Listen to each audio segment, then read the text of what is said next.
Sometimes you just have to take a moment and give the shop a good cleaning before diving into your next project.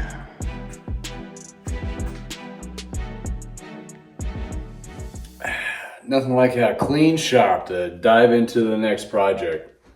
You just have to do it sometimes, right? I mean, keep working, and all this stuff builds up all around. Gotta spend a good hour or two just finding a place for all that crap to go and get it all straightened up and get cleaned up again. Well, got a special bike to work on, which I'm gonna unveil it and take it apart. This is an awesome bike, and it's very unique, kind of unicornish in a sense, because you don't see these every day. It's the Klein Carbon. Right after this. Welcome to I Know a Guy Bicycles. Welcome to I Know a Guy Bicycles, hanging out with the guy. Hi, I'm Justin, the guy. Obviously, I have a garage shop. Taking scary out of used bikes, one bike at a time. If you like these videos, please like and subscribe. Hi, welcome to I Know a Guy Bicycles, hanging out with the guy. Hey, I'm Justin, the guy. Today we're going to do a reveal of tearing down and cleaning up and making sure the frame is good on this Klein. This Klein is a full carbon fiber frame. It is one of the last ones produced in the United States before Klein was stopped making bikes, or Trek stopped making bikes for Klein, whatever the case may be. I'll have to look up the details on those, why they shut down the actual Klein line. But at the tail end of it, right around 2007 or so, they made some full carbon frames, which were amazing. And I got my hands on one. Unfortunately, it's not my size, but fortunately for somebody out there, is going to be super lucky to get this thing. So without further ado, let's dive into this thing. The Q-Elite. This bike is super cool and super big. It's like a 63 centimeters. So somebody tall is gonna get themselves this gem. Bought it from the original owner. He rode it quite a bit and has gotten aged out to the point where he's gonna be doing more of an e-bike. So he bought it new. So I'm gonna strip this frame down and clean it up. Then it has a full Ultegra kit on this guy, which I would have to double check to make sure it is the original, but looking at the component package, you're looking at probably a 2008 group set on there, maybe a little bit newer with the full spindle crank set and a 10-speed triple for those climbing hills. The guy's from Colorado, so he had this up in I think up in Silverthorne area where they originally lived, and did a lot of hill climbing out there. So this one does have external routing because carbon usually don't do a lot of internal routings. But this was actually made, not really sure. I'll have to double check, and I'll put it in the notes here where it was made and when it was made. But other than further ado, it still has the Klein technology, geometry, paint. And what's really cool about this paint is this decaling of the Klein and the Q-Elite and the head badge. He did a lot of painted on decaling. In other words, he paint a color like a white or silver or something of that nature, stencil it, paint the rest of the really cool multicolor paints, which he was known for his paint jobs, and then peel it off so you actually have painted decals on there, and then do a super clear coat. So I know these paint jobs are pretty thick, so there's a lot to work with. So to get all these little scratches and stuff out of it, it's gonna actually shine really well because it got the surface or material to work with to bring those out. And yeah, this comes with a Cerium SL wheel set, super light and fast in the day. It's gonna be really cool when it gets this all stripped down and cleaned up and see how much it actually weighs for being a big boy it is. Somebody will really enjoy this ride. I so wish this was my size, but a couple sizes too big for me. He did some upgrades, had a carbon seat post he put on there, also some nice carbon bars, and actually a little extra length to them, so you have a lot extra hand hold, different positions, and put a little bit higher stem out there. I'm not sure. I'll probably keep it on there just for regular. Most people want a little bit higher rise stem. Sim is also something that it's kind of like you may have to swap out anyway when you buy a used bike. So anywho, we're just gonna start tearing into this and getting ready to clean the parts and true the wheels and get it all set. Awesome. Just so excited about this bike. So excited. It's just one of those things where we were a Klein dealer, you know, in the Parker Bikes days. And we were only a Klein dealer because we were a Trek dealer, and Trek either got together with Klein or bought Klein, probably bought them. A lot of companies in the mid-90s were having, smaller ones were having some troubles financially. It was just, you know, it's a tough market business even back then.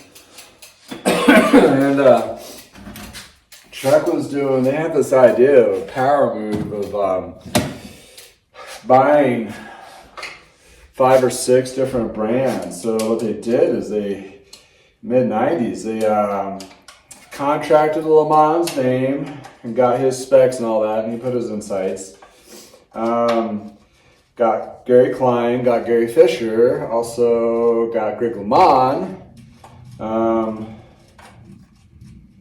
And then Rolf Wheels was a thing, which I still is, believe they came back again. Not sure how they got divorced from Trek, but they were doing the paired spoke wheels. Actually, here's a Rolf wheel right here. And this is what they're doing, that paired spoke system. It's supposed to cut down the oscillation. There was probably some other stuff, but that's what the reps told us. And back then, there was no internet. So you couldn't really Google anything up, right? So back then, you just had to rely on what the reps were saying and telling, and that was your Kool-Aid. I mean, whatever they said, that's what it was. Unless you found some news articles or something like that in a magazine.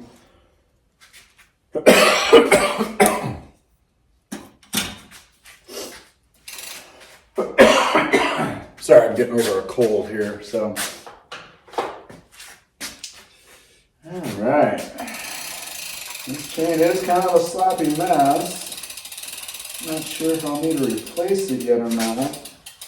And not sure if it has a power link.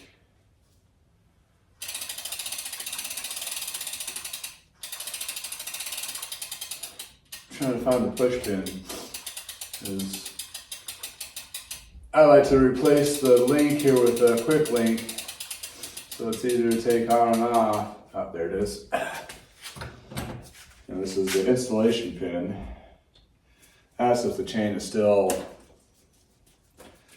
alive, not too stretched. Oops. You there. And oh boy, see, that's a super gooby mess. I mean, oh, icky. Wipe those off real quick. All right, and we're gonna do some cables. New cables and housing makes a bike work really well. Those cables and housing, they wear down over time.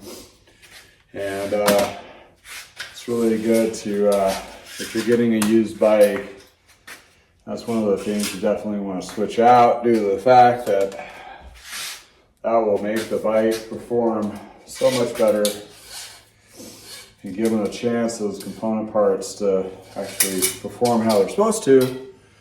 Because sometimes you just think like, oh, it's not shifting well, I need a new derailleur or something of that nature, and it's really not that. It's just, I couldn't tell you how many times I fussed with the rear derailleur and couldn't get it to work, and this real cable just replaced this little housing piece. Made a world of difference in shifting because it's so precise. I mean, you have a 1 pole to like 0.7 something, so it has to move a certain amount for the back for sure to hit those gears just right. And if that housing inside, there's a plastic sleeve, and these cables are kind of like a saw, you know, just cuts away, and eventually will wear it down, and that housing is supposed to be compressed. Will actually kind of flex inside a little bit, and that'll compromise your shifting performance by a lot sometimes. And also, every derailleur, gunk comes out from the road and it draws up those the cables into the housing, and you'll get water and contaminants moving up in there. So that's another thing you gotta watch out for. So exciting. So exciting. It's one of those cool bikes. You only get a couple of these a year, you know, they're just so freaking awesome. And this one's actually in really good condition, which even makes it even nicer. That's one for me to work on, but for somebody to actually, well, you get this bike, it will be super amazing, but oh my goodness. I don't know what this guy was using for chain loop, but it feels like motor oil. Goodness, I mean, look at that. I mean, that is just, oh. Back to, gotta clean your own gloves off. This is bad. Anyway, no harm, no foul. At least it's been lubed versus rusty, so I guess I can't complain too much. So the unveiling part is basically going over the frame and making sure it's not compromised. Why is that a big deal? Well, the frame and fork is the most expensive part of the bike.